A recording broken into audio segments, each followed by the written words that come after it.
अस्सलाम वालेकुम स्टूडेंट्स, मेरा नाम मोहम्मद नासिर है। माइक्रोसॉफ्ट एक्सेल की क्लास 2 में मैं आपको वेलकम करता हूं। आज के इस वीडियो लेक्चर में हम डिस्कस करेंगे कि माइक्रोसॉफ्ट एक्सेल में रोज़ और कॉलम्स क्या होते हैं, सेल्स क्या होते हैं और सेल रेफरेंस या सेल एड्रेस से क्या मुराद है, वर्कबुक और वर्कशीट में क्या डिफरेंस है। तो चलिए स्टार्ट करते हैं। इस वक्त स्क्रीन पे आप माइक्रोसॉफ्ट एक्सेल का इंटरफेस देख रहे हैं। तो सबसे पहले हम डिस्कस करेंगे कि कॉलम क्या होते हैं। अगर यहाँ पर मैं क्लिक करता हूँ तो आप स्क्रीन पे देखें कुछ एरिया वर्टिकली सिलेक्ट हो गया है। तो ये हमारे पास पहला कॉलम है। उसके बाद अगर मैं यहाँ क्लिक करता हूँ तो ये हमारे पास दूसरा कॉलम है। अगर यहाँ क्लिक करेंगे तो ये हमारे पास तीसरा कॉलम है। इसी तरह चौथा, पांचवा, छठा, सातवां और ऑनवर्ड्स अगर आप मूव करते जाएंगे तो आप कॉलम्स को सिलेक्ट करते जाएंगे। तो वर्टिकल एरिया हमारे पास कॉलम होता है। अगर मैं यहाँ पर क्लिक करूँ तो आप स्क्रीन पे देखेंगे कुछ एरिया हॉरिजॉन्टली सिलेक्ट हो गया। तो ये हमारे पास है रो। इसी तरह ये पहली रो है। अगर यहाँ क्लिक करें तो इस वक्त दूसरी रो सिलेक्ट है। यहाँ पर क्लिक करते हैं तो ये तीसरी रो सिलेक्ट हो गई है। और इसी तरह हम अगर फॉलो करते जाएं तो हम एक एक रो को सिलेक्ट कर सकते हैं। माइक्रोसॉफ्ट एक्सेल में बहुत सारी रोज़ होती हैं और बहुत सारे कॉलम्स होते हैं। अब ये कितने होते हैं अभी कुछ देर में हम डिस्कस करेंगे। अब ये जो कॉलम है, कॉलम के ऊपर आप देखें लिखा हुआ है ए, लेटर ए। तो कॉलम का जो लेबल है वो लेटर ए है। आसान अल्फाज में हम इसे कह सकते हैं कि कॉलम का जो नाम है ये कॉलम ए है। तो इसी तरह column B, column C, column D, column E. तो कॉलम्स को लेबल दिया हुआ है अल्फ़ाबेट से और रोज़ को लेबल दिया है 1 2 3 यानी नंबरिंग से। तो ये रो 1 है, रो 2 है, रो 3 है। अच्छा, कॉलम्स और रोज़ मिलकर बनाते हैं सेल्स। सेल्स क्या होते हैं? स्क्रीन पे आपको ये जो बॉक्सेस नज़र आ रहे हैं इनको कहते हैं सेल। अब ये बहुत सारे होते हैं। जिस तरह कॉलम्स और रोज़ बहुत सारी होती हैं तो सेल्स भी बहुत सारे होते हैं, क्योंकि रोज़ और कॉलम्स मिलकर सेल्स बनाते हैं। अब रोज़ और कॉलम्स जहाँ पर एक दूसरे को इंटरसेक्ट करते हैं यानी एक दूसरे को काटते हैं तो वहाँ पर सेल प्रोड्यूस होता है। जैसा कि आप यहाँ देखें, ये कॉलम ए है और रो 1 है। इनकी जो वॉल्स एक दूसरे को इंटरसेक्ट कर रही हैं तो यहाँ पर एक सेल प्रोड्यूस हो रहा है। अब ये जो सेल प्रोड्यूस हो रहा है इसका सेल रेफरेंस या सेल एड्रेस या आसान अल्फाज में सेल का जो नाम है वो क्या है, उसको देखने के लिए हम नेम बॉक्स में देखेंगे। ये हमारे पास नेम बॉक्स होता है। इसमें मेंशन है A1, यानी इस सेल का नाम है A1। अब A1 से क्या मुराद है? A1 से मुराद ये है कि ये कॉलम ए के अंदर मौजूद है और रो नंबर 1 है। अगर मैं इस सेल पे क्लिक करता हूँ तो अब ये सेल जहाँ पर जिस कॉलम में मौजूद है उस कॉलम का लेबल है F और जिस रो में मौजूद है उसका लेबल है 6। तो इस सेल का सेल रेफरेंस या सेल एड्रेस है F6। अगर हम नेम बॉक्स में भी देखें तो यहाँ पर हमें F6 शो हो रहा है। इसी तरह जिस सेल पे आप क्लिक करेंगे उसका सेल रेफरेंस या सेल एड्रेस आपको नेम बॉक्स में शो हो जाएगा। लेकिन आपको वैसे भी आप जान सकते हैं, जैसे ही आप किसी सेल को सिलेक्ट करेंगे आपने कॉलम देखना है कि किस कॉलम में मौजूद है वो सेल, और उसके बाद आप रो अगर देख लेंगे तो आपको आइडिया हो जाएगा। जैसे कि ये E6 है इसका सेल रेफरेंस, हम नेम बॉक्स से भी इसको कंफर्म कर सकते हैं। तो उम्मीद है यहाँ पर आपको कॉलम, रोज़ और सेल्स क्लियर हो गया होगा कि ये क्या होते हैं। सेल रेफरेंस का जानना आपके लिए बहुत ज़रूरी है, क्योंकि आगे चल के जब हम फार्मूलाज या फंक्शंस को यूज़ करेंगे तो उनमें सेल रेफरेंस, सेल एड्रेस का इस्तेमाल होता है। अब हम देखते हैं कि माइक्रोसॉफ्ट एक्सेल में कॉलम्स कितने होते हैं।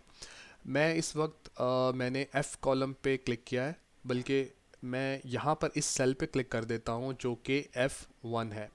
F1 इस वक्त सिलेक्ट हुआ है। अगर कीबोर्ड से मैं राइट साइड वाली एरो की को 1 बाय 1 प्रेस करता हूँ तो हम कॉलम्स को कॉलम्स में मूव हो रहे हैं और यहाँ तक हम पहुँचे तो हमारे पास कॉलम Z शो हो रहा है।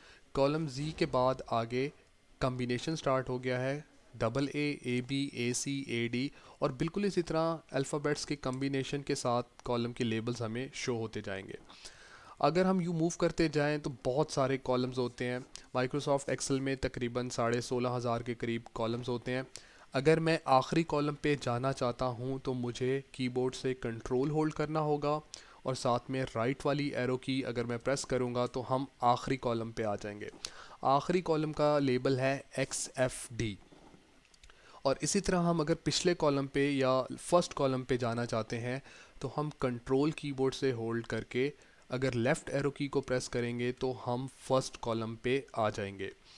बिल्कुल इसी तरह अगर मैं कीबोर्ड से डाउन वाली एरो की को प्रेस करता हूं तो हम रोज़ में नीचे मूव करते जा रहे हैं। अगर हम आखिरी रो को देखना चाहते हैं या आखिरी रो पे जाना चाहते हैं तो कीबोर्ड से कंट्रोल का बटन होल्ड करके अगर डाउन वाली एरो की को प्रेस करेंगे तो हम आखिरी रो पर आ जाएंगे, जो कि तकरीबन 10,48,576 रो नंबर है। तो माइक्रोसॉफ्ट एक्सेल में तकरीबन 16,500 कॉलम्स होते हैं और तकरीबन 10 लाख के करीब हमारे पास रोज़ होती हैं। तो अब क्योंकि रोज़ और कॉलम्स मिलकर सेल्स बनाते हैं तो आप आइडिया कर सकते हैं कि इसमें कितने सेल्स होंगे। तो तकरीबन 17 अरब के करीब सेल्स बनते हैं माइक्रोसॉफ्ट एक्सेल में एक वर्कशीट में। तो अगर अब आप वापस पहली रो में आना चाहते हैं तो कीबोर्ड से कंट्रोल होल्ड करके अप वाली एरो की को अगर आप प्रेस करेंगे तो आप वापस पहली रो में आ जाएंगे। तो एरो कीज़ का इस्तेमाल करते हुए आप सेल्स के अंदर मूव कर सकते हैं।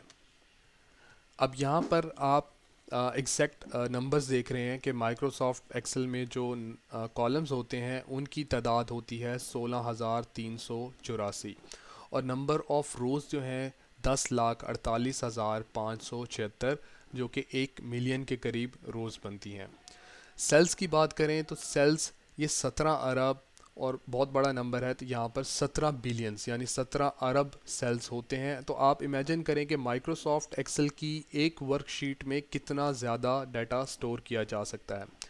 और अगर हम पेजेस की बात करें तो ये तकरीबन 4 करोड़ के करीब पेजेस होते हैं।